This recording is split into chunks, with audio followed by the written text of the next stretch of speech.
Today's lesson is on graphing linear and absolute value inequalities. So we've already been graphing just the linear function and absolute value function, but now instead of equal sign, I have these inequalities. So it still looks like we've got, linear function going on. In these examples, I just want to talk about the shading.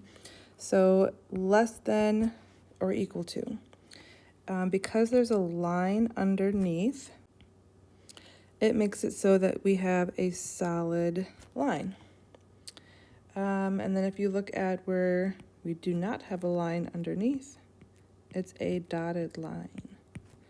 So this one is solid, and then this one is dotted. Okay, so then there's this shading involved. So less than or equal to, I always put my pen on my line. Less than would mean shade below. So you're shading below your line. Okay, greater than or equal to, put your pen on the line, you would shade up. Shade down, less than, shade up, greater than. Sometimes these can get confusing, but that's why I always put your pencil on your line, and you're either shading up or shading down. Okay, first example, we're going to graph 3x plus y greater than 7. Okay, first I want to solve for y. So I'll subtract 3x on both sides. So I have y is greater than negative 3x plus 7. So let's first just look at our information. I have the y-intercept of 7. So plot 7. And then I have the slope negative 3 over 1. So I'll go down 3, right 1. And I'm going to get all my dots on there.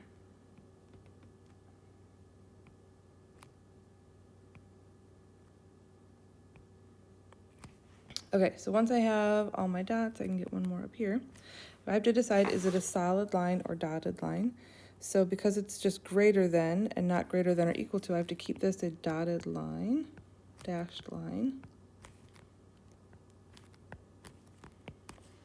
And now my shading, because it's greater than, what I do is put your pencil on the line. I need to shade above. So I would have shading here. So the shading, what that means is that any point that falls in your shaded area is a solution to your inequality. So I'm just going to pick a point. So let's say this point right here. This point is in the shaded region, and that is the point 2, 4. If you plug 2 and 4 in for x and y, you should get a true statement. So 3 times 2 plus 4 greater than 7. So 6 plus 4 is 10 greater than 7. Yes, that is a true statement. Any points outside of the shaded area, if you were to plug them in, it would give you a false statement. Okay, next example, negative x plus 2y less than or equal to 2. So let's solve for y. Add x. 2y less than or equal to x plus 2. And now divide all by 2.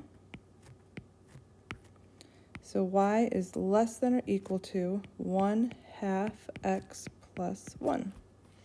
All right, let's get our points. Y-intercept of 1. And then slope 1 over 2. I'm going to go up 1, right 2.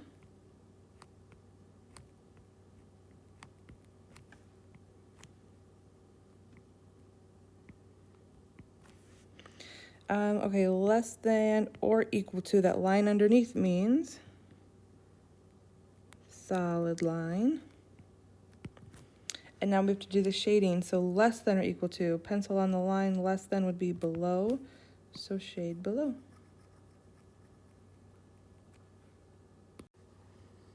Okay, now we're going to do an absolute value one. So y plus 5 greater than or equal to absolute value of x. Solve for y, so subtract 5, y is greater than or equal to the absolute value of x minus 5. Okay, so think about the parent function. The absolute value is our v, and this will shift that middle point down 5.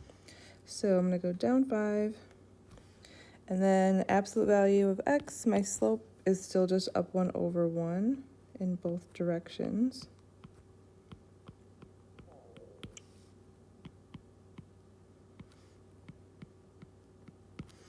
Okay, less or greater than or equal to, I've got the line underneath, so I need to have a solid line. And then greater than or equal to, pencil on the line, it would be shading above.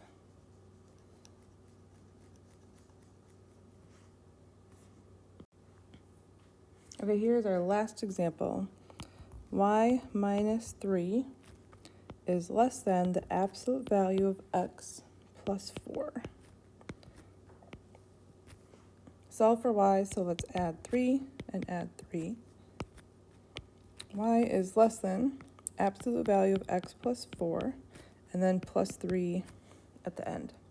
So this will have a shift. I'm going to go left 4 and up 3.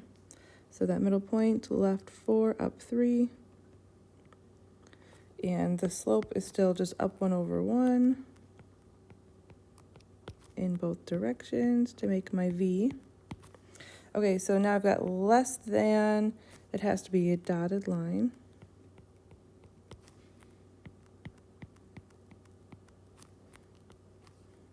Okay, and then shading, so less than I'm shading below, so pencil on my line, shade below, so I'm shading everywhere under my function.